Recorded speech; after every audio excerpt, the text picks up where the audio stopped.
Assalamualaikum, bersama saya pada hari ini adalah Dato' Sushilil Azam bin Sumit, KPP Sektor Pusat Sumber Pendidikan. Selamat datang Dato', semangat sikit dalam Surau. Boleh saya tanyakan beberapa soalan kepada Dato' sekiranya kedatangan Dato' pada kesempatan kali ini. Okey, setelah Dato' melawat dan meninjau kawasan sekolah kami, apa pandangan dan cadangan Dato' untuk meningkatkan kecemerlangan proses sekolah kami? Okey. Bismillahirrahmanirrahim. Assalamualaikum warahmatullahi wabarakatuh. Terima kasih. Cukup. Ya. Namanya terima kasih datangnya kepada Tuan Besar Abdul Aziz daripada sekolah pertama di Kebawah di Rembau. Kita datang pada hari nilai usaha sekolah dan bagaimana kita merasa bahawa pendidikan pusat sekolah adalah kepada kejayaan kejayaan pelajar. Seperti saya katakan bahawa yang paling utama dan paling besar sekali bukanlah infra. Kalau infra itu sophisticated, canggih, penuh dengan sebagainya, tetapi penggunaan dan proses kejadian itu tidak berlaku pada murid termasuk kita gagal. Kita hanya lihat dari segi kosmetik, dari segi aksesori dan sebagainya, tetapi kita gagal dari segi itu kita merubah, belajar daripada zero kepada hero, daripada zero kepada hero. Tapi di mana-mana sekolah yang saya lagi, sebenarnya saya akan melakukan satu ronaan untuk saya dapatkan satu feeling bagaimana roh kejadian itu berlaku. Dan kita yang pertama sekali bila kita masuk ke dalam sekolah itu, kita dah dapat rasa kebersihan, kenyamanan, keindahan di sekolah ini. Itu bila kita langkah, saya selalu terpukul melihat gunung daripada Bajaran Putihwangsa itu dengan kampus pagi yang cantik. Maka saya yakin bahawa cikgu-cikgu di sini dan budak-budak di sini dan budak-budak kita itu fresh, segar pikiran mereka, dan benda itu akan terpampar segi keceriaan tentang sekolah. Maka pihak sekolah telah menyediakan sekolah itu sebagai pusat yang seronok, fun. Budak-budak itu suka untuk datang. Dan kita lihat juga bagaimana pelajar yang 2 tahun lamanya mereka tidak ke sekolah, mereka datang. Dan saya mengharap benda ini, seperti mana kita lihat pusat semua ini dikemas, tersusun, dan kita lihat daripada communication yang video yang diberikan, bagaimana pihak GPM mengurus takbir berdasarkan pengkeliling ikhtisas dan juga peranan dan tanggungjawab yang sewajarnya dilakukan oleh GPM. Penggunaan benda ini dikeluarkan bukan sekadar daripada 4 dinding yang ada di sekeliling saya sekarang ini, tapi saya lihat bahawa maklumat di SKS ini semua dipampang di dinding-dinding dan di sudut. Pihak sekolah tahniah berusaha DPM dan juga mungkin kerjasama daripada semua guru. Kita bukan Wonder Woman ataupun Superman untuk buat benda ini seorang, dan saya yakin bahawa benda ini digarap bersama-sama dengan pimpinan, panglima-panglima berusaha, guru-guru bidang ataupun jabatan-jabatan yang tertentu, guru-guru panitia. Saya tengok semua itu di-utilize, sehingga saya tertarik hingga di bawah tangga tu kan. Saya rasa macam nak duduk di situ. Kalau ada anak kecil ataupun cucu dan sebagainya, kita rasakan bagaimana kemesraan. Kalau kita lihat di rumah ini penuh dengan adat, kita menggunakan kekuatan adat itu, kita hidupkan duduk bersama-sama, lakukan permainan yang berhubungan dengan education. Proses berlaku di situ, apa yang didapat daripada bilik darjah dikeluar dan diamalkan. Contohnya di segi masakan, saya tengok tadi melangkah masuk, kita tengok bagaimana masakan tradisi Minang itu diproses.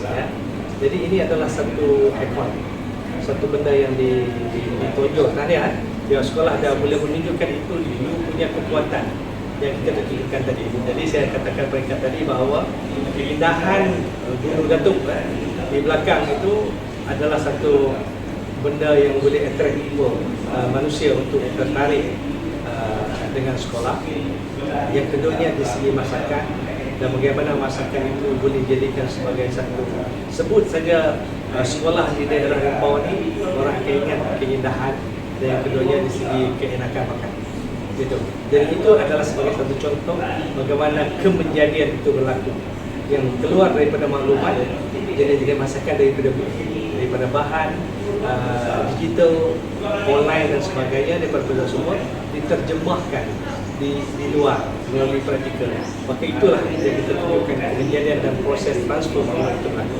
Terima kasih. Terima kasih Datuk atas pandangan yang sangat baik kami rasa dihadapi sangat. Terima kasih Datuk. Okey, soalan seterusnya, boleh saya minta pandangan Datuk bagaimana untuk kami menjadikan TV PSS kami ini sebagai yang terbaik? Apa faktor-faktor yang boleh diambil? Terima kasih. Soalan ini bagaimana saya mau menjawab ya?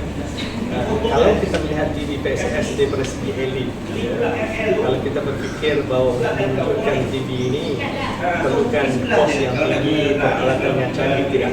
Ya. Sebenarnya TV itu adalah bagaimana kita nak merakam dan menterjemahkan realiti yang dalam bentuk yang tersusun, dan benda itu dipersembahkan kepada masyarakat supaya masyarakat tahu benda ini adalah berkualitas. Ya. Kita ada benda yang cantik, tetapi kecantikan itu kita tidak packkan dia, kita tidak promotekan dia, kita tidak present dan meletakkan harga untuk dinilai oleh orang lain. Maka kecantikan itu akan sia-sia saja. Okay? Tetapi apabila benda kekuatan yang ada di sekeliling kita, apa yang dibuat di sekolah, saya sebutkan di sini, sudut-sudut yang digunakan, ibu bapa tak tahu kan? Kita permulakan daripada benda yang simple, yang senang, relatekan dengan aktiviti.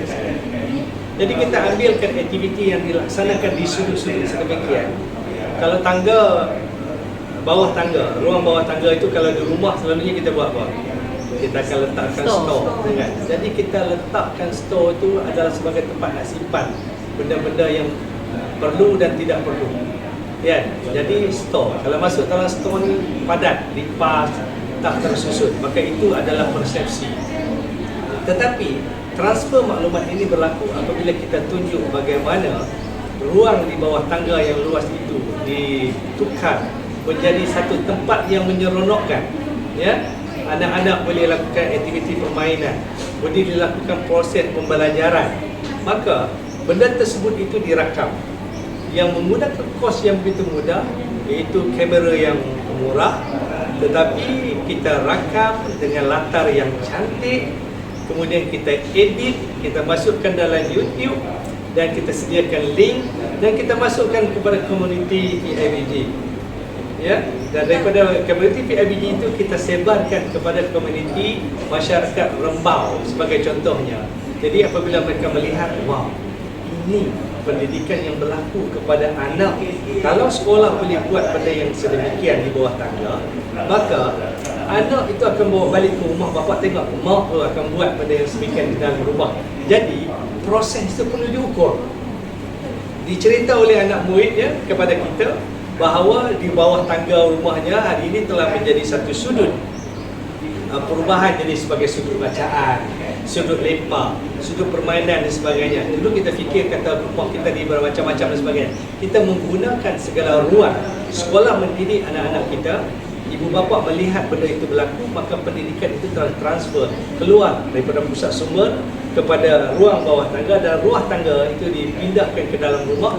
Maka rumah itu telah bertukar menjadi satu ruang yang diubah daripada sekolah. Dijadikan sebagai mini perpustakaan, dijadikan sebagai green screen, corner dan sebagainya, dan anak-anak itu boleh melakukan benda yang sedemikian maka benda yang tersebut itu akan kita ukur, mengatakan lepas tu kita tinggal contohnya kita buat satu seni menunjukkan berapa buah rumah yang telah bertukar. Jadi kita itu adalah sebagai satu proses yang berjaya, dan benda itu nanti masuk untuk pertandingan yang akan datang. Sekolah itu telah berubah sudut daripada rumah-rumah yang ada di Rembau ni. Anak-anak murid ni berapa kata contohnya 20 rumah telah bertukar tangga store rumah dia tu kan, diubah menjadi satu sudut pembelajaran untuk anak-anaknya. Ya. Sebelum tak pernah terfikir. Okey. Okey, itu saja Datuk untuk soalan daripada kami. Untuk saya insya-Allah kami akan cuba tingkatkan aktivitas. Jadi selamat maju jaya. Do the best. Terima kasih. Dengan harga yang murah sebenarnya, tapi impactnya itu tinggi. Terima kasih. Terima kasih Datuk. Sama-sama.